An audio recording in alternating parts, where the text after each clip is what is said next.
When you say your lawyer has a case, do you mean in your favor? Yeah. In my opinion, I believe that he's trying to scare a lot of creators, but mostly just me, Casey, and Frogan by saying that this is a open and shut case, but my legal team seems to think that it's not an open and shut case, so I want to take it to court.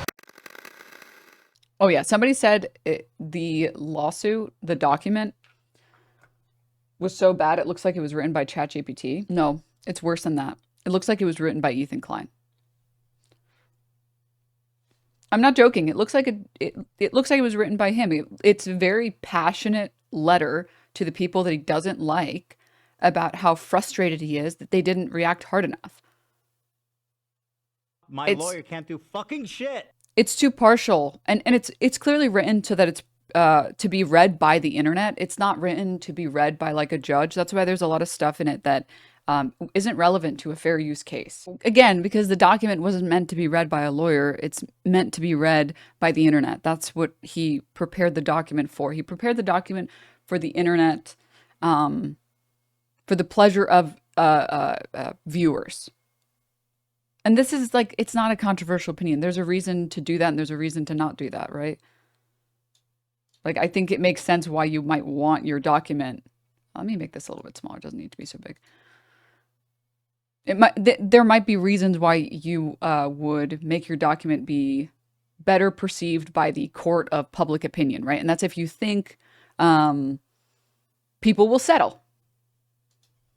Unfortunately, these are the real documents that are going to get filed, and unfortunately, they actually have to be viewed. But hey, I mean, when I said that there's a big reason why it was written this way, and the big reason is he wants a settlement. He wants this to be fun, easy, and short. That's why there's a clip of him saying, no shot this goes to court. Like, no way. This isn't going to court. I honestly, like, there's no shot. Just, they'll be begging for a settlement. Because half of the stuff that's in here, he just wants to drain lawyer fees because lawyers have to go in and they have to, like, ask, hey, can we show you that this is not relevant? Can we remove this? Can we strike this? Et cetera, et cetera. It's just a goal for us to waste as much money as possible so that our lawyers have to spend hours sitting here reading this and being like, this is not relevant. This is not relevant. This is not relevant. Will Ethan be able to do this as much as he wants to, as many people, as long as he has money? It's pretty depressing. Not necessarily, but, you know, obviously we'll see how it plays out in court, but not necessarily. Can't wait for a judge's reaction to the photos. I haven't seen a lawsuit with pics in it, let alone pics from the 1940s. Well, I mean, I've seen filings that have photos, but the photos have to be relevant to the fair use case. So, like, a photo of someone walking away from their computer when they're supposed to be reacting, that you can argue can be relevant, right? Unfortunately, the photo of me, of like my chair or whatever, isn't relevant since that was prior to me watching the content nuke. So it's not relevant. But the photos of like Hitler in there, I don't know what was happening, that they thought that was a good idea. I don't know. I just don't. There's a reason that a lot of lawyers that have read this have been confused by the number of things that are in here that don't make any sense to be in here. Like so many of the things in here are written, like, again, like someone who is upset that these people don't like them, right? I think once you look at the filing in the eyes of someone who, or from the perspective of someone who's upset that they didn't get their content nuke glazed, I think the document makes more sense.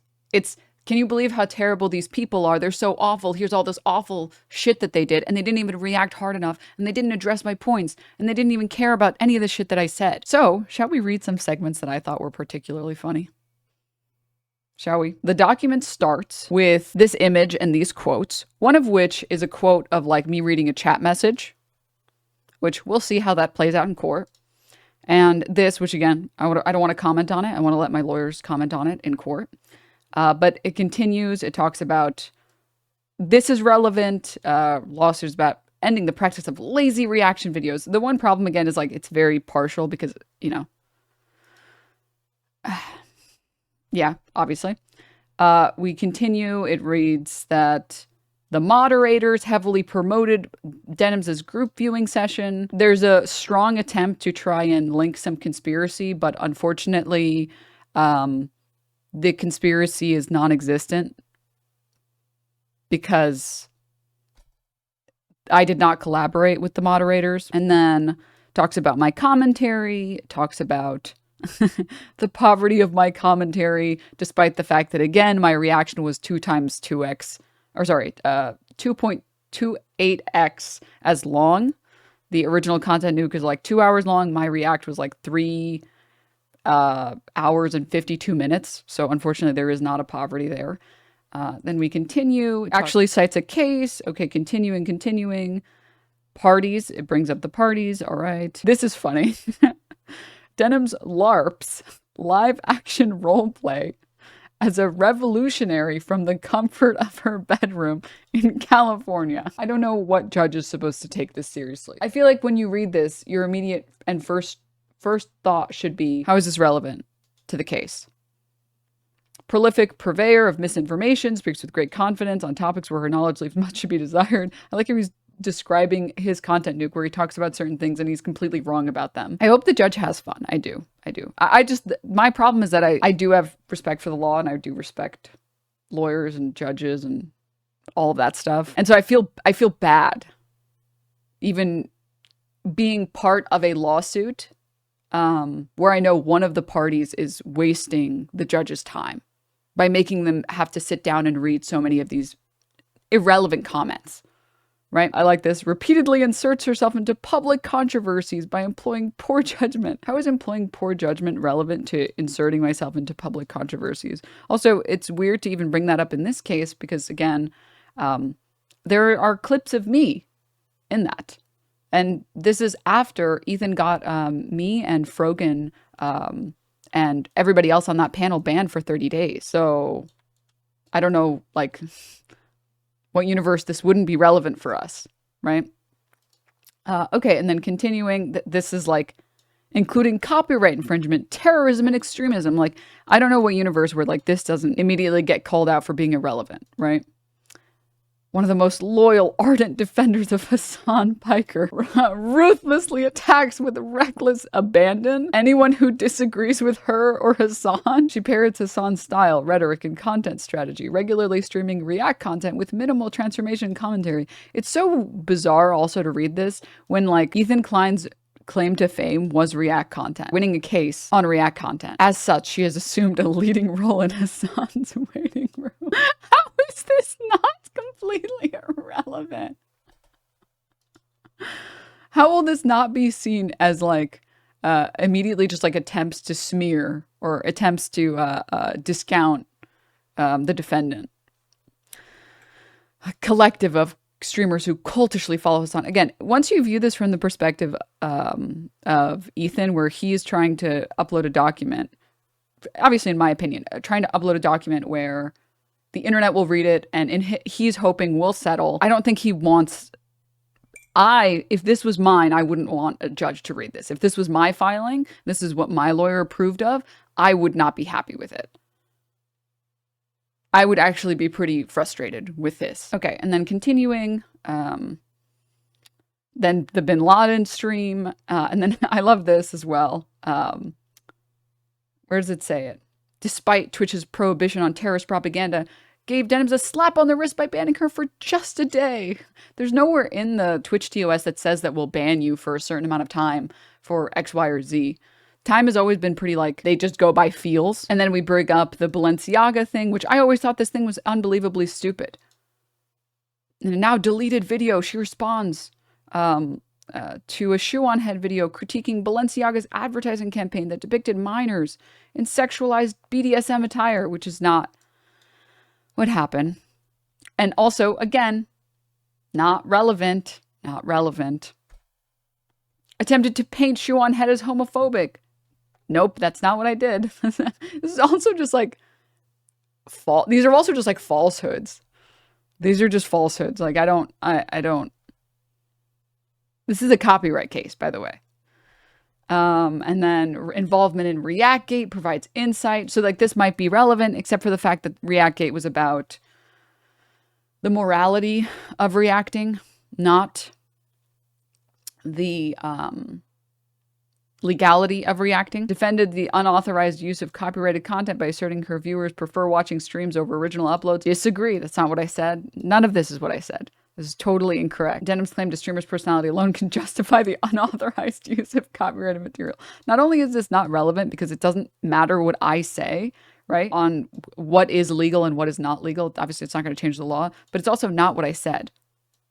I'm describing why things happen. You can say that like violent crimes occur because people's material conditions are not met.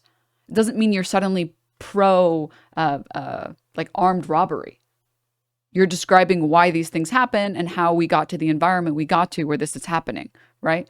If you say, hey, if you provide people with housing, you provide people with basic income, you provide people with healthcare, with food, with water, all of the necessities, you meet their hierarchy of needs, you meet the very basics, people will be less likely to be engaged in a lot of different types of criminal acts because they don't feel like they have to turn to crime to be able to pay their bills. That's not saying it's okay to do that. That's not what that's saying. That's saying this is why this happens. This is why this will continue to happen, right? And that's what I was describing there. I'm saying the people who are watching like Hell's Kitchen or whatever, or what was it that XQC was watching, MasterChef or something? The people that are watching that on Twitch, realistically, most of those people would not have went out of their way to go watch it, but partially because the content isn't evergreen the way that other content is evergreen. The MasterChef meta was around for a while and no one was getting DMCA'd or striked, so it kept going. Because obviously if the copyright holders seemingly aren't aware or don't care, people are going to keep doing it. That's not saying suddenly that's legal. That's saying this is why it's happening. Those are very different statements. And then it's so bizarre, again, even this conversation, this debate that I had, I'm not saying anything about legality. I'm not saying that it's good or bad. I'm saying it, as a creator, when you upload a video on YouTube, it feels worse to see someone's react. Like, sorry, let me be very clear. As a YouTube creator, if you upload a video and you see Asmongold re-uploads your video with his face on it with no added time or very little added time, that feels bad. Nothing to do with legality. That feels bad. Seeing a bunch of viewers go watch or react to your view or to your video and not your video, that feels bad. If you saw a video that got 50 views and it was a reaction video, that doesn't feel bad, which is what I said right here, because it has nothing to do with legality. In the conversation about ReactGate wasn't about legality. It was about morality. It was about how something feels, right? Something can be illegal and be unethical. Something can be illegal and ethical. Something can be ethical and illegal. What's the third one? You guys get what I mean. Okay. It was about optics and ethics, correct. But they're trying to reframe it and pretend like it was about anything else. But all right, when it comes to most cases, unless you're directly proving intent with a message, which most of these have nothing to do with proving intent. Like this statement, if someone watches content on someone else's stream, there's a low likelihood that they're going to watch it separately and give you the view or the like, which they're misrepresenting this video, or sorry, this quote to mean something else. What it means is if you're a Twitch viewer and you're watching something on Twitch, there's a good chance, not always, not all the time, not completely relevant, not every single instance, you're probably not someone who immediately will go and find some of these videos. I mean, on YouTube. How many creators have you found because of Twitch? How many YouTube creators have you found because of Twitch? Because I can tell you at least 20 in the past year I have found from Twitch, from watching Twitch streams. If you primarily go to Twitch, you're probably going to primarily find your creators there, and you probably weren't going to find that video on YouTube because you don't spend that much time on YouTube. It has nothing to do with legality. Regardless of fair use, we're talking about morality and we're talking about finding creators on YouTube. I don't know. I don't know why this is here. Background of H3 Snark. And then there's an entire section about Snark. H3 Snark is part of a genre of message boards known as subreddits on the website, Reddit. Snark subreddits consist of fallen fans of a particular entertainer. Many were banned by Reddit for violating its content policies, such as frenemies and frenemies 2. And also didn't Ethan say that they had their own Snark subreddit that got banned? But anywho, talks about this, talks about Trisha Paytas, talks about all these other things. This is also beginning in the fall of 2023. H3 Snark experienced a surge of new users who were fallen fans of the TEI series Leftovers. As mentioned, it was co-hosted by Ethan and Hassan, who is the most prominent alt-left streamer on the website Twitch. On September 14th, Ethan and Hassan debated various issues concerning China and Taiwan, such as whether Taiwan should be independent, the propriety of China's subjugation of Tibet, and the genocide of Uyghurs. Due to Ethan's pushback on Hassan's pro-China position, several Leftover fans who had an oh my god, and then this. Do you see what I mean when I say that I think it's plausible that this is written by Ethan? What the fuck does your debate with Hassan on Leftovers about China and Taiwan have to do with fair use, with my fair use? I mean, the entire section, I disagree that anything about H3 Snark has anything to do with my lawsuit. It's not relevant because there is no collusion between me and H3 Snark. I'm not sending hundreds of messages telling them, hey, make sure you promote this stream. Hey, make sure you do this or whatever, right? Like, I was not engaged in behavior like this. Even if H3 Snark was relevant also, let's say there's all of this collusion that he cares about, right? This doesn't have anything to do with H3 Snark. All you need to say is that it's part of a subreddit. It's a H3 Snark or Leftovers H3 is a Snark subreddit. This is what Snark subreddits do. Here's other things that Snark subreddits have done. And I believe that since the falling out between us, blah, blah, blah, blah, blah, they became very anti-me, and that's why they post my clips. And that's it. Like none, all this other stuff is excessive. And then this was crazy. Comparing El Husseini to Hassan and then put this in. Continuing rampant copyright infringement on H3 Snark. And it's like, this is a lawsuit against me. This is not a lawsuit against H3 Snark, right? I get what his stated goal, I think at one point, was that he wants to subpoena the H3 Snark people so he can get all their information. Bringing H3 Snark in can have a detrimental effect. If my goal is to say that like the lawsuit is frivolous or whatever, this is someone who's doing this more because they want to financially destroy me or they want to hurt me in some way or whatever was the quote that he said. I believe he says like, I want to ruin her financially, of course. And then there's like emails from H3 Snark mods showing like Rom basically saying, by the way, if you ignore this, you could have this criminal record forever on your file, on your record. And anytime an employer looks up your name, they'll be able to see this. By the way, it's like, I don't know that getting H3 Snark involved is a great idea, but I think his primary goal is to try and, again, win public favor with this document. Also, I love this. Hassan in his so-called waiting room. You can't say so-called if you're the one that's actively using the term as often as you can. Oh, this was funny. This was funny. The same day, TEI explained to Reddit that this was false because the takedown explicitly stated it was directed at the comment by Doe number 3. And then it puts their username, contained a YouTube link, including providing a screenshot for the comment. To date, Reddit has not responded. Why does nobody care? Why does nobody care? He describes what the nuke is. The nuke is a tragicomic documentary critiquing Hassan on Twitch. It contains original footage, highly edited montages, parodic skits, archival materials, a great deal of which are owned by TEI. Oh my god, dude. The nuke can be divided into 7 sections: prologue, Twitch parody sketch, Houthi section, Hezbollah section, Hamas section, Twitch section, and the conclusion. And then he describes all of the different sections. He describes what all the things are. The prologue walks the audience through Ethan's thesis of the nuke, that Hassan radicalizes his audience with genocidal and anti-Semitic terrorist propaganda. While admitting both of himself and Hassan are polarizing figures with controversial take, Ethan explains he grew concerned with Hassan's rhetoric after hearing him excuse Russian and Chinese genocide and imperialism, namely Hassan's positions on Crimea, Tibet, Taiwan, and the Uyghurs. And like the saddest part about this is like, Laden and Balenciaga has a whole video explaining all of these things and describing that half the shit that's in, I mean, he did a full breakdown of the content nuke. And even if we watch the content nuke, if we were to watch the parts of the content nuke right now, you'll see the section with Crimea. He uses the same strategy that lazy creators, but more importantly, right-wing lazy creators use, where they'll point at something that they know you're supposed to feel strongly about, and then they assume that you already understand or don't care. So Russia and Crimea are a good example, right? Where most Americans don't know anything about Crimea. Most Americans can't argue anything about Crimea. They just know that Russia is bad. Same thing with China, Red Scare propaganda. And none of these people actually care about these things. They care about disparaging these nations that they feel are inferior to them. That's why you can talk about anything good happening in America without having to every time bring up all the bad stuff in America. Whereas with China, if you ever want to say anything positive about China's transportation system, about their infrastructure, about their education system, about any of the various policies that they put in place over the past 2 decades, you have to bring up Uyghur genocide, Uyghur war crime, Uyghur, China, Tiananmen Square, China, Tibet, Crimea. Well, not Crimea. You have to bring up every single bad thing that's ever happened, because you can never praise China for any good policy without bringing up everything bad that's ever happened ever. But you don't ever have to do that with the U.S. If the U.S. has a good policy, you can just talk about the policy.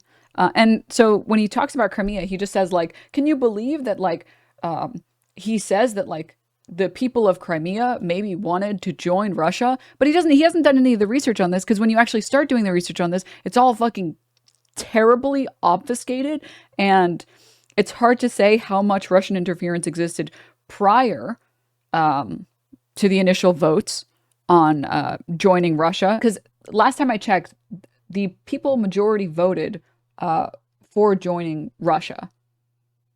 Because you have access to a higher GDP, you might have access to a higher quality of living compared to just being Crimea on your own. But then it's also hard to say, because it's like, well, was that majority percentage that later changed to a super majority percentage, was that also influenced by Russia?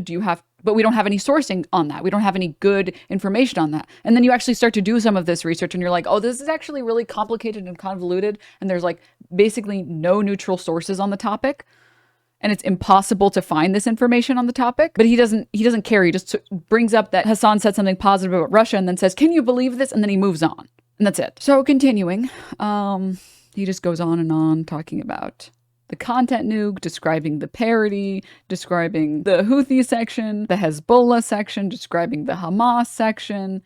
And the other problem as well is that so much of this is also, if I was defending that I needed to talk about all these sections or that I needed to watch all of this, it might make sense that I would be putting all this in and saying, well, he talked about this, so of course I was going to be interested in trying to debunk this. Well, he talked about this, so much of this I need to include. But this is his document describing it. I don't know that it's necessary for him to be able, or for him to list off every section and to describe everything that happened in the document. This feels more like he wanted the content nuke to do better, and he's upset that it didn't do better. So now he's rehashing it in a lawsuit so people have to read it. Because he's like, but why does nobody care? Fine, I'll make people care by putting this into a lawsuit. This part is pretty funny. Okay, yeah, this is what I was looking for. The Twitch section. Now some of this stuff is relevant to me because I showed up in the lawsuit. Ethan begins critiquing Twitch's chief executive officer, Dan Clancy. He points to Clancy's ineffectiveness as a CEO, namely rolling back his initiative to change revenue splits and the size of sponsor logos on stream, along with laying off significant portions of Twitch staff. Clancy explicitly states he's a fan of Hassan and is aware of his rhetoric. Clancy even sang Hassan happy birthday and forced Dan Clancy personally forced Twitch's employees to sing along while being filmed. Ethan also discusses the creepiness of Clancy's penchant for e-girls, i.e. young female Twitch streamers whose streams are about highlighting their physical assets. Why is e-girl being defined in a lawsuit? No, dude. Oh my God. By pointing to 2 examples of Clancy's stories featured on the Twitch app being completely populated by e-girls. And then he talks about Frogan, and then he talks about I don't know why, again, I understand that he's putting it in there because he's like, well, I need to explain everything that happened in this. But I'm not sure that this is necessary for this document. Then talks about Frogan's comments on veterans. Then talks about Twitch should sanction Frogan. Also, like, Twitch did not give her awards. That was like a streamer event. Huh? Most notably, Ethan lambasted Twitch for allowing Frogan to host a panel at TwitchCon 2024. A panel involved a racial tier list, which this is, like, I'm very curious to see if this gets talked about in court. Because all of this, by the way, every single bit of this is unbelievably bad faith. And I think that it's hard to say, but if we could argue maybe that like a reasonable person, what would a reasonable person think when you say Sabra? Like if someone said someone loves Sabra, what is your first idea? And I think if a reasonable person would believe that that was about hummus, I think most of this is just going to be like thrown out because it's obscene. All right. Continuing. The Twitch section, that he describes the conclusion of the statement, claims that I've made death threats, which is not true. God. And then he talks about H3 Snark promotes denims as a substitute to watching the nuke. I'm not responsible for what people on Reddit do. I'm not. There's so many parts of this that I don't understand. Sorry, not that I don't understand, because I do understand them, but I think that they're so obscene that I'm surprised that he would pursue it. So like only filing lawsuits against women. It's like, dude, optically, he has to be aware that that looks fucking terrible. And he absolutely is obtaining a misogynistic incel audience, right? I mean, there's a reason my mentions, even this chat, is filled with people calling me a bitch, a whore, slut, whatever. He's obtaining a very particular audience. All right, finally. The law of fair use and reaction videos. Fair use is codified, Section 107 of Copyright Act. Statute sets forth 4 non-exclusive factors courts consider to evaluate fair use, purpose and character of the use, including whether such use is of a commercial nature or is for nonprofit educational purposes. He lists the other 3 reasons. This is all actually relevant. God bless. Finally, information that's relevant to the actual case. Although I don't know that you are supposed to reiterate what the law says, but maybe you are. I don't know. Okay. Continuing. Talks about fair use factor. Talks about transformative. Again, talks about all these things. These are things that I am actually excited to litigate in court, because that's actually where they're supposed to be litigated. So I'm going to avoid talking about the details of my case, since this makes sense to actually, again, litigate in court. Like I said, I'm doing this mostly to highlight all the things that don't make sense and that shouldn't be in here. So this all, we will litigate it with judges and with lawyers. Okay, continuing. Now we get to the quote, Denims group viewing session failed to make fair use of the countdown episode. This is also relevant, but there are a lot of fun, there's a lot of fun things in here. Denims' group viewing session of the countdown episode was 1 hour and 3 minutes. And then he describes the number of times that I've spoken. 2 minutes and 12 seconds of unrelated or unintelligible comments. Your Honor, I didn't understand what you said, which means that what she said didn't make sense. Denims' attempt to feign ignorance of the H3 Snark is transparently and comically false. Rather, it is clear that Denims and H3 Snark mods coordinated their efforts. And the reason why is because I've watched H3 Snark clips on my stream, because people will post in chat, have you seen this, Denims? And then they'll post like an H3 Snark clip. I'll watch it and I'll be like, that's crazy that happened. Okay. On 74 separate occasions, her session consisted of watching the nuke for 30 seconds or more with no commentary whatsoever. As in, I would play the nuke and let him speak for 30 seconds and then respond to what he said. I believe that the best way to let him explain his points would be to let him speak and then respond to it, rather than like pausing every 2 seconds and then making it hard to understand what he's trying to say.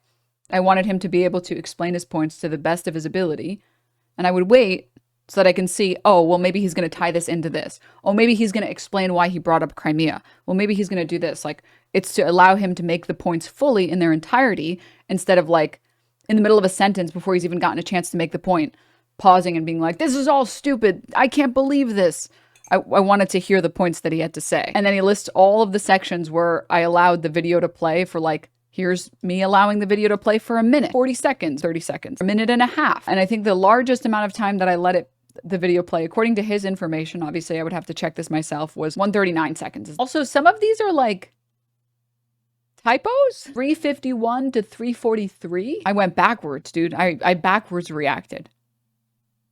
I went in reverse. Then he speaks on what my goal was. Then he speaks on what he believes I wanted to do. Right? So like he puts this quote in here, if I sat here and explained why I was wrong for half these things, we'd be here for another 20 hours. The funny thing about this is that Hassan reacted to it, and he tried to go in, react and respond and discredit every single statement. And it took him I think he got through half of it and it took him 10 hours to get through half of it. So it actually probably would have taken me 20 hours. Like, no meme.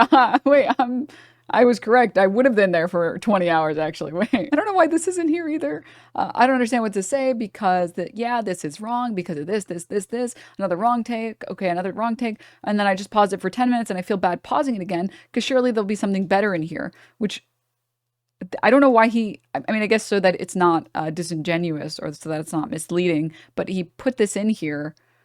I feel bad pausing it again because surely there'll be something better here. Like, this explains exactly why I didn't want to pause on every single incorrect statement. And it's because I wanted to give him the benefit of the doubt, and I didn't want to nitpick at the things that weren't important, like the Crimea thing, like the Tibet thing, like the Uyghur thing. And so I'm like, I don't want to sit here and pause and, like, you know, overly pause on every, like, literally, it would have been every 2 seconds. Because I want to hear his actual commentary and his actual criticisms of Hassan, which at the time I believed, possibly could be valuable. Denims fails to address the majority of the Twitch parody sketch.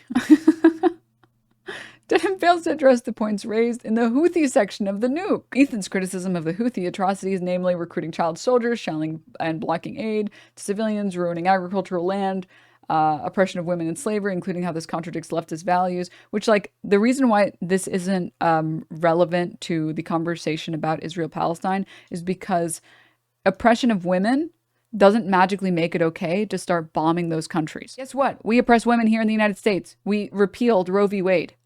Does that mean you get to just start nuking the United States? Of course not.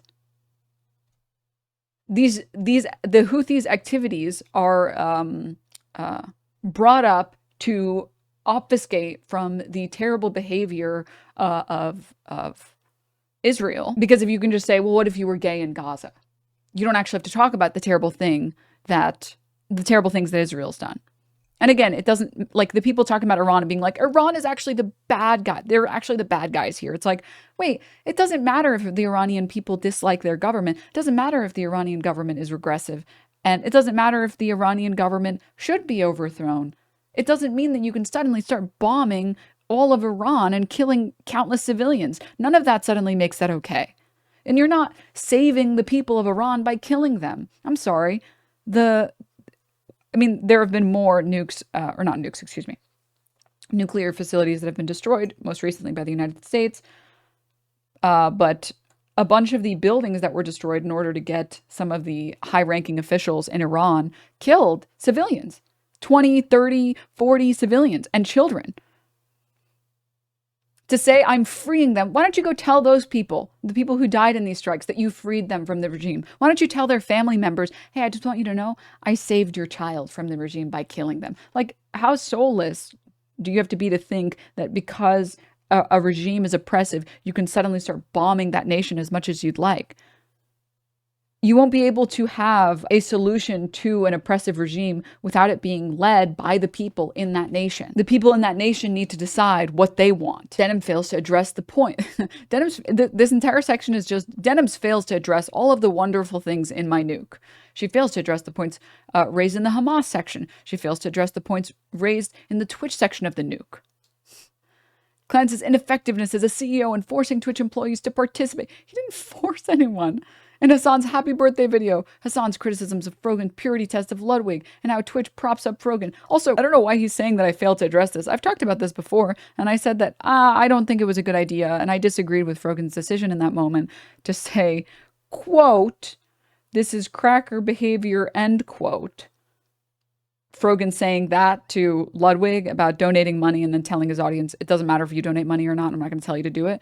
I always criticized her for that, and I thought that that was bad because anyone that's doing any type of fundraising at all, personally or otherwise, they should be rewarded. I also disagreed with him saying, oh, you don't have to, I get it, some people don't like politics or whatever. I disagree with that. I think you should tell people, you should donate if you have the money, or if you can or whatever. But I disagreed with her at the time, calling it a, quote, cracker ass take, end quote. I thought it was irresponsible, and I called it out at the time, and I called it out later, and all that other stuff. So I was scrubbing through your reaction earlier and you literally said this during this. So why is this in here? There's a lot of things that are in here that's like fails to address, and I did address them. Clancy banning people asking about anti-Semitism during the Q&A session. That's not what he was doing. He's banning, I saw the clip, and anyone who's done any live streaming knows what this is like. When someone comes in and they say like, hey, I just had a genuine question. Could you help me out? And the next question is like, why do you suck so much penis? And you're the worst person in the world. And I think that you should, redacted. And it's like, he banned a just curious chatter. Like, that's what he banned. Denims even mocks the nuke for making a fair use of third-party clips by stating, isn't it weird that a lot of these clips are like 5 seconds short? Not 5 seconds long, 5 seconds short. I said that. I was eating with that one. And also, this is, by the way, this is so disingenuous. Like, he's being completely disingenuous by saying this. I'm talking about clip chimping, like the clip of Hassan saying, quote, it doesn't matter if rapes happen, end quote, which gets played over and over and over again. And the full quote is, it doesn't magically make, well, sorry, I'm paraphrasing. It doesn't make me change my mind on genocide. If a paramilitary organization committed rapes or assault, it doesn't magically make me okay with genocide, which is a fair statement. Like, that's completely fair. There shouldn't be an amount of crimes that one small subset of a population commits that should magically make it okay to genocide those people. In the same way that, like, it doesn't matter that straight white men commit the majority of shootings. You're not allowed to, and you shouldn't be allowed to, decide to genocide white men. Like, that doesn't magically make this extreme action acceptable and okay. Because nothing can justify genocide. Nothing. There's no amount of bad actions from bad actors in that group that can justify genociding the entirety of that group. And so when I was saying this, I was saying, isn't it crazy that every single one of these clips is clip chimped? I wasn't saying, I wasn't mocking it for fair use. Don't be ridiculous. Denim spends time discussing unrelated or minimally related topics such as an unrelated meme, referencing the length of the nuke, announcing a raid, attacking a chatter who critiques her, claiming she is going insane.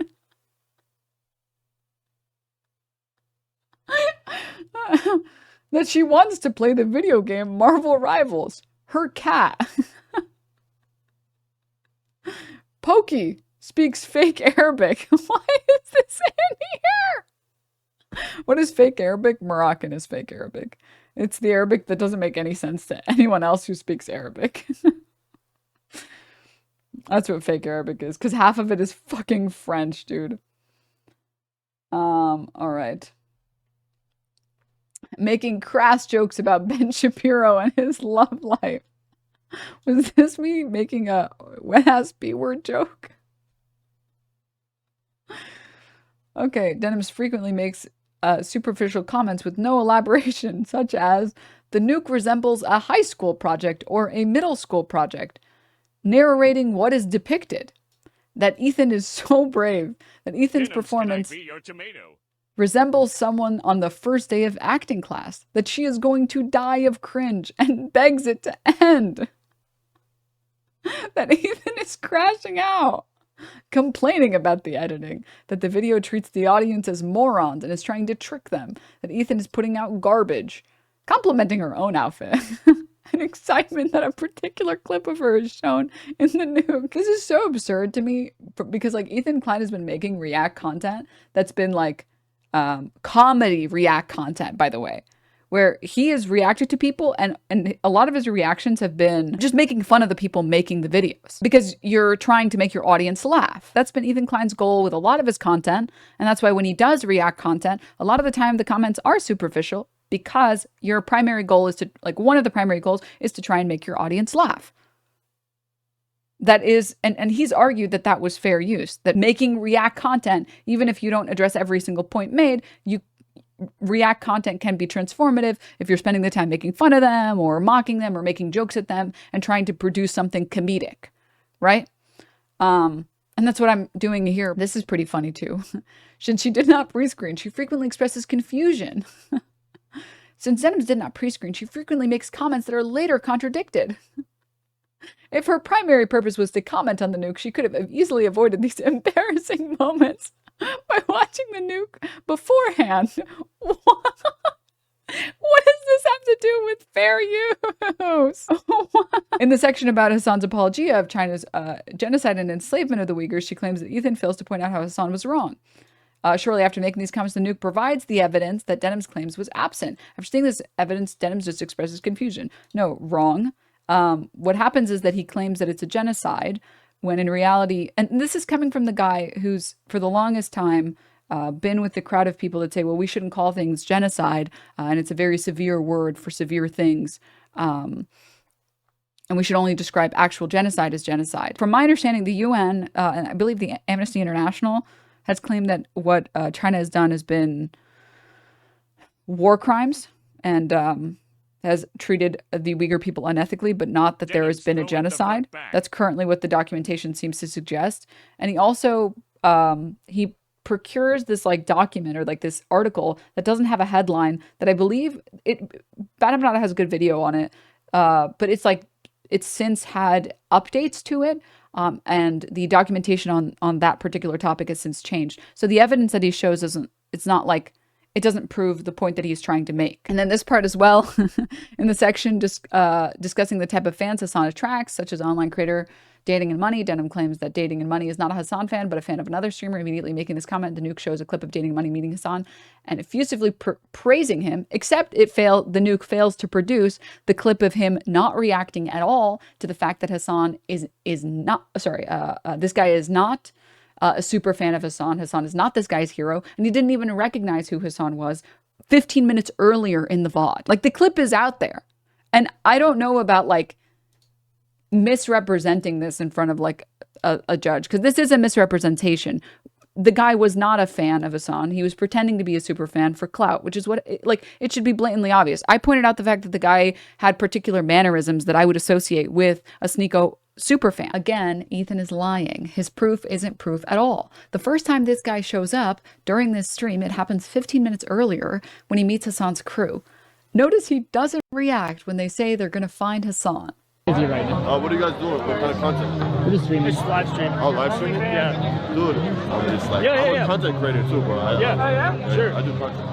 That's it. So you're just literally live right now? Yeah. Yes. How many viewers? A couple. A few? Yeah. Like what, 30? Probably more than 30. Really? Yeah, I would say more than 30. Yeah. Dude, guys, my YouTube channel is at Dating and Money. Please subscribe. At Dating and Money. I talk about Palestine on there. Money? Yeah. Dating and money. I talk about Palestine on there. Okay, hell yeah. Okay. Yeah. I want to find Hassan. Okay. He just said, I'm going to go find Hassan. And again, this guy claims that Hassan is his hero and still hasn't recognized Lolo and hasn't recognized March.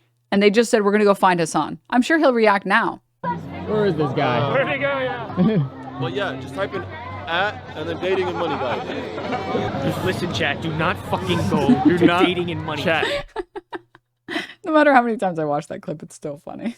But then there's other stuff in here that also doesn't make any sense at all. Like in the section discussing Nasrallah, Denims claims the difference between Ethan and Hassan is that Ethan praised former Israeli Minister of Defense, Yoav Gallant, which is false, which I later said was false. And I said, by the way, it wasn't him, it was his wife that said it. Klein that said it, and he approved of that statement. And Hassan never praised Hassan never praised Nasrallah immediately after the claim. She plays the excerpt of the nuke where Hassan praises Nasrallah. No, I said, Hassan never called Nasrallah a good guy. And then the clip plays of him saying, reading a chat message that says something about Hassan Nasrallah being based. And he reads the chat message and then explains, you think that he's based because he's saying the right things about U.S. imperialism, because these people are way more well-read and educated than you might think that they are, than mainstream media might let on to believe. It doesn't mean that he's a good guy. It just means that he's capable of formulating the correct criticisms of Western nations. As opposed to, I don't know where it is, but there's a clip later of, or there's a section later where Ethan Klein says, all Ethan Klein said was that Yoav Gallant was a moderating voice. Which I don't understand why that's in there either, by the way. I'll pull it up later. And then me, admittedly, getting this incorrect. But like, do you see how this has nothing to do with fair use? When Ethan cites the ban of Destiny as an example of Twitch's inconsistent enforcement of guidelines, Denim claims that the ban was due to Destiny's statement condoning Kyle Rittenhouse's killing protesters. only to realize that the ban was due to Destiny calling Keffel's inbred, which this doesn't make it magically fair use or not fair use, right? I was incorrect about this. This is true. I think he got a temp ban for the Kyle Rittenhouse comments, but I'm pretty sure that the actual final strike was the Keffel's comment. And then this is good too. After Ethan's critique of Hassan's apologia of Chinese imperialism and authoritarianism, Denims goes on a nonsensical tangent about the Chinese credit score system, which was not discussed or referenced. It's almost like I was making it transformative by bringing up something that wasn't mentioned in that video. If you talk about Chinese imperialism and authoritarianism, or people's perception of Chinese imperialism or authoritarianism, it makes sense to discuss and to dispel some of the notions about the Chinese credit score system, and to talk about the idea that the Chinese credit score system is much more similar to your normal credit score. And it's a social credit score system. I think he forgot to add that word. If you're talking about authoritarianism in China, it makes sense to then segue into a conversation about the Chinese credit score system, social credit system, and how our understanding of it is incorrect. This is an example of peak transformativeness, that like I'm watching and I'm adding new things that aren't in that video that are relevant to that video. I know you think that this is like an epic own or whatever. Why did you skip number 5? Why did you pass over number 5? And what's number 5? In the section discussing systematic use of rape on October 7th, repeatedly denies. I did not repeatedly deny. This did not happen. She is immediately confronted with headlines from news organizations, victim testimony, and UN report refuting her denials. Incorrect. He included a video of Almag Goldstein, who talks about how she had witnessed other people telling her that they were assaulted, which was a story that was changed and originally stated that no rapes and no sexual assault happened, and the men never touched her. And they never touched anyone else there because they viewed them as sacred. That was her wording. That's not my wording. That was what that woman said. It's verbatim. You can go find I made a video on the entire thing. Like, it's Denim's unrivaled giant. It's right here. Most replayed. Here it is. It's literally right here. Where this is what that woman says. Why the towel? Because it's forbidden for them to touch us. For them, women are sacred. This is the woman who later stated in Ethan Klein's documentary, in his tragicomic documentary, he claims that, and in the podcast later, he claimed that she was, quote, continually raped for 50 days. Meanwhile, this was the woman that he included in the documentary. Here, I get it. Like, if you have any desire at all to open your eyes and recognize that maybe this is not as partial as you seem to think it is. He's talking about the woman on the screen, Almag Goldstein. First-hand testimony. She goes, I wouldn't believe it unless it was firsthand. Here's a 17-year-old whose family was murdered in front of her, and she was kidnapped for 50 days and continually raped while being in captivity. Nothing to say? Nothing? You're not going to fucking acknowledge what just happened? I will acknowledge what just happened. This woman who you claimed was continually raped in captivity did not claim to have been raped. In fact, when she was released from captivity, she had this to say. And then she says this comment about they didn't touch them because it's forbidden for them to touch us. And then later, her original statement, or not original statement, the statement that he included in the video was this one. Accounts of being sexually assaulted in captivity. כל פעם שפגשתי מישהו היה לפחות מישהי או מישהו אחד שחוו התעללות מינית. This is straight from his documentary, which is this woman saying that she heard from other people that they said that they were sexually abused. And guess what? In my video where I respond, guess what? And I know you never watched this video chatter, and I know you have no interest in watching this video chatter, but look, I've said countless times that in any military, paramilitary, or terrorist attack, there will unfortunately be sexual abuse. American troops have been found guilty of this countless times over the past few decades. I have to believe that there was sexual abuse on October 7th. I will also always believe victims who come forward to talk about their sexual abuse. I stand by that. Whoa, that's so crazy that this is just incorrect. This one, Denims claims Ethan uses clips out of context, that she never shows or explains the omitted context. Wrong. I mean, one such example is the comment about what justifies a genocide. Nothing. Nothing justifies genocide. Here it is. Denims repeatedly claims Ethan praised Israel's former Minister of Defense, Gallant. And then this part was bizarre. I don't know why this is in here. Ethan clarified, stating he was a moderating voice in the war. In the war room. Uh-huh. All right. Okay. Yes. That is very clearly you not praising Gallant. Moving on, Gallant, and then this also, there's so many things in here that, like, I'm in awe that they're in here. Denims claims that propaganda does not require lying. The Oxford Dictionary disagrees and defines propaganda as the systematic dissemination of information, especially in a biased or misleading way. The especially there means not always, in order to promote a particular cause or point of view. The definition that you posted, Ethan, disagrees with you. The definition that you posted agrees with me, that you don't have to lie to be a propagandist. This is the guy who frequently says that I'm self-owning, and this is the document that he's poured his love, sweat, and tears into for the past month, 2 months, 3, 4. Like, why wouldn't you remove this? This doesn't make sense to include. It makes more sense to remove this once you realize that the Oxford English Dictionary says that it doesn't have to be biased or misleading, that you just have to provide this information to people to promote your cause. And that can be enough for propaganda. That's why Hassan calls himself a propagandist. Propaganda, here's a great, maybe not a great example, but here's an example. Are there blonde women in Israel? Yeah, of course there are. Currently, right now, it is factually true that there are blonde women in Israel and that there are beautiful women in Israel. By creating a poster with beautiful women that say, like, come to Israel and find your true match or whatever, that is a propaganda piece. It doesn't mean that there are no beautiful women in Israel. It's a propaganda piece to try and promote something. It doesn't have to be lying. It doesn't have to be misleading to be propaganda. And then this one also, Denims repeatedly makes the misleading claim that Ethan performed a Nazi salute. Denims intentionally omits the fact that Ethan was making fun of Elon Musk performing a Nazi salute at the President Trump's inauguration. If you're making fun of it by doing it, you still did the Nazi salute. If you physically moved your hand in the way that Elon Musk did, as a way to parody or make fun of him, you still did it. That would be like saying the epic rap battle guy didn't dress up and pretend to be Hitler because he was joking when he did it. He still did it, and it was still comedy. And I think everyone looks at that and will say, this is very clearly a satirical piece, but he still did dress up as Hitler. You can't take that away from him. He did, one of those guys did dress up as Hitler, you know? Oh yeah, and then this one is in here too. I don't know why.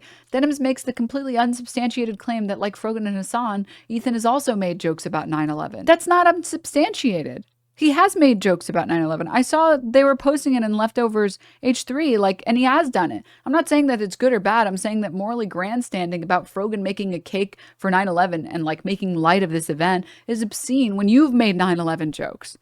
Like, where do you get your moral high ground on this? I disagree that you're allowed to have moral high ground on making jokes about 9/11 if you've done it as well. Let me see if I can find it before this gets thrown in a lawsuit. She doubles down and says that I made these jokes and she doesn't have evidence of me making these jokes. You know what I was thinking? Friday's a lot like 9/11.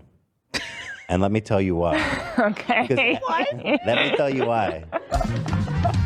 It's because everybody remembers where they were. So, like, I don't get where he gets the moral high ground to make jokes here. And I'm sure that's not the only one. I'm sure that there have been a couple. But I just don't care. I don't care about 9/11 jokes. And he doesn't care about 9/11 jokes. He's just pretending to care. Like, it's just, I can see people that do care. I've seen the veterans that care, that actually do get mad, but they get mad at all jokes about 9/11. I can't believe that this is in here. Denims, who is not Jewish, makes the grotesquely bigoted statement that it's anti-Semitic to associate Zionism with Judaism. The problem with this statement is that if you agree with me, I don't have to explain this position to you because you already understand what I mean and what I meant by saying this statement in the first place. The reason why I say that it's anti-Semitic, or the reason why I say you shouldn't conflate the two, is because it's unfair to hold Jewish people accountable for everything that the state of Israel does. And you don't have to be Jewish to know this, but if you will refuse to listen to anyone who isn't Jewish, on this topic. I mean, Sam Cedar has explained this in much more detail than I have. Matt Lieb has talked about this in much more detail than I have. Like, there are plenty of Jewish people who are very educated on Zionism and very educated on the state of Israel. And they would be happy to talk about these issues in great detail. The other problem too is, like, he mentions these Pew Research polls from 2019 and 2020, but he fails to recognize that a lot of Jewish Americans have changed their minds on Israel since the response to October 7th, since the arrest warrant of Bibi and Gallant.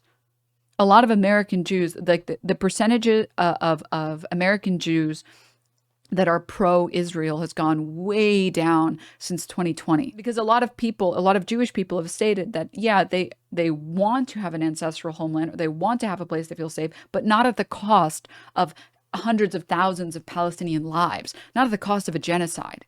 And so, and there are really good documentaries about it as well, about how younger American Jewish people, which is the predominant group that is anti-Israel, have expressed that they don't believe that this genocide is justified, and so they cannot be pro-Israel. They just can't. And again, there's the documentary, Simone Zimmerman, I believe, is featured in it. And she's a pretty vocal anti-Israel Jewish voice. And she talked about basically her experiences going on Birthright, Israelism. I forget, I think it might, one of the documentaries also might be called, like, why younger American Jews are turning away from Israel or something like that. I have pulled up the stats from like 2024 and 2023 about Jewish, both protesters and just like American Jews in general, that have stated that they're very anti-Israel. And those rates are a lot higher. Being anti-Israel as an American Jew is a lot higher if you're younger. And if you're like under 30, than if you're like, I think, over 50 or 60. And then we have the conversation about Moroccan Jews. And he says this: Vichy France sent Moroccan Jews to Europe to be exterminated and not Israel. It refutes her assertion. I like how he fails to include the part about how the Sultan tried his hardest to protect these people, but because of occupation, there was only so much that he could do to protect Moroccan Jews, and the rest of the population was apathetic towards the plight of Moroccan Jews. Like, this does not show that Moroccan Jews were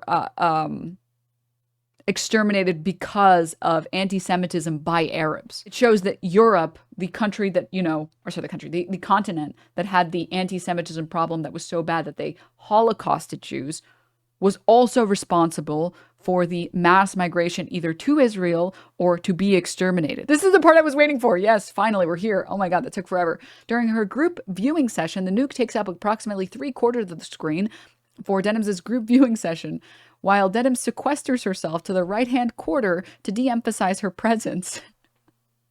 Denims' objective was to provide a large and unobstructed view of the nuke to her audience, which further emphasizes her primary purpose was to provide a substitute for the original. And he also claims earlier that, like, e-girls specifically like to show off as much of themselves as possible. And that's a requirement for being an e-girl. So here he's saying I'm not an e-girl because I take up less than 1/4 of the screen. Goes on to say, to be certain, Denims makes, albeit infrequently and consistently, highly transformative use of the nuke. It seeks to expose how Hassan radicalizes people online to be anti-Semitic and anti-Israeli. Denims uses the nuke for the exact opposite purpose, to radicalize her audience to be anti-Semitic and anti-Israeli, which is like, this is an insane accusation against me. I'm in awe that he would put this in here, that he would make such an inflammatory accusation against me. And then he says transformative nature of these moments is undermined by showing far more of the nuke than is necessary to achieve this purpose. But then he doesn't elaborate on that. These examples are supposed to show that I showed more than I needed to, that I showed too much. His purpose is to show that, his purpose with these points is to explain that I showed more than is necessary of the nuke, but the things that he describes don't meet this criteria. He says, I repeatedly glorify terrorism and terrorists, which is not what happened. That I excuse homophobia. That's not what happened. I glorify Hamas propaganda. Not what happened. Excuse anti-Semitism and terrorism. Not what happened. like the examples that he uses to show that I didn't need to show as much of the nuke as possible don't make sense. Like, it's just comments trying to paint me as like anti-Semitic. Like this, Denims repeatedly attempts to justify her own anti-Semitism, or even more absurd, paint Ethan as an anti-Semite. In one instance, she goes on a long tangent by showing the entirety of a Norm Finkelstein clip with little commentary to justify her own bigotry. No, the clip that I show is the one where Norm Finkelstein talks about how his parents, who were very anti-German, weren't capable of making a distinction between the Germans and the Nazis, because as far as they were concerned, you were either complicit or you were a Nazi if you were in Germany.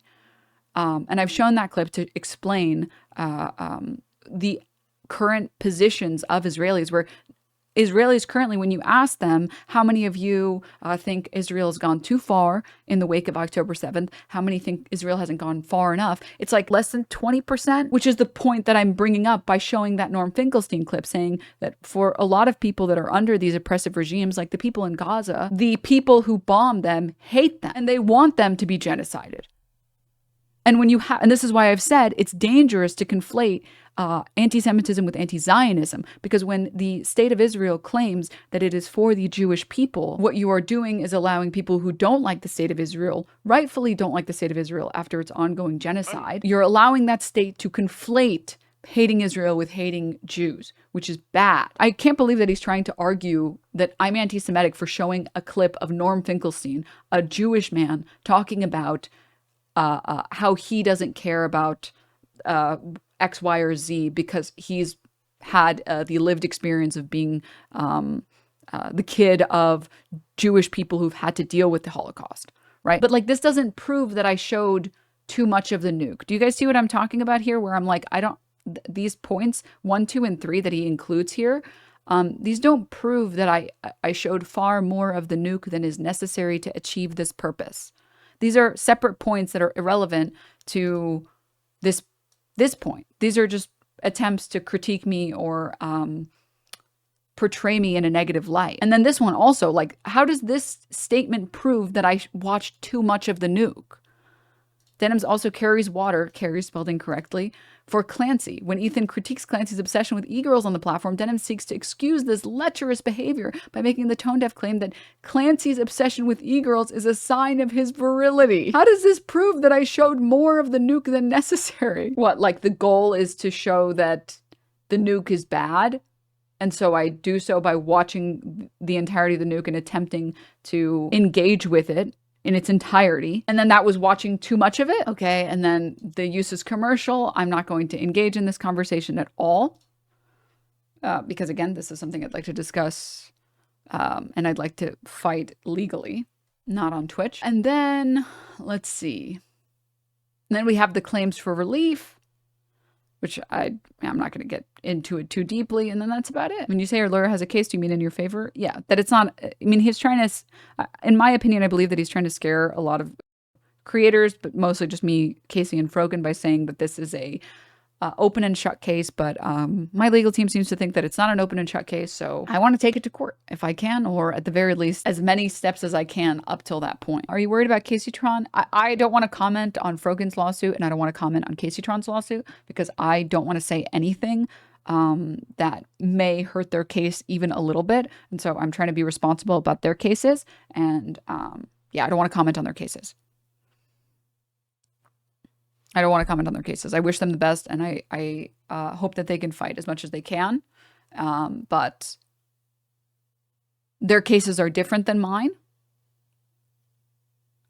Whether or not they reacted, whether or not it was fairies, all that other stuff, their comments were different than my comments. And I can't comment on what's better or what's worse or whatever, so I'd rather just not comment at all because I don't want to, I don't want to engage. Please comment, please subscribe if you haven't subscribed. Please like the video, times 100, please do that. It takes 2 seconds.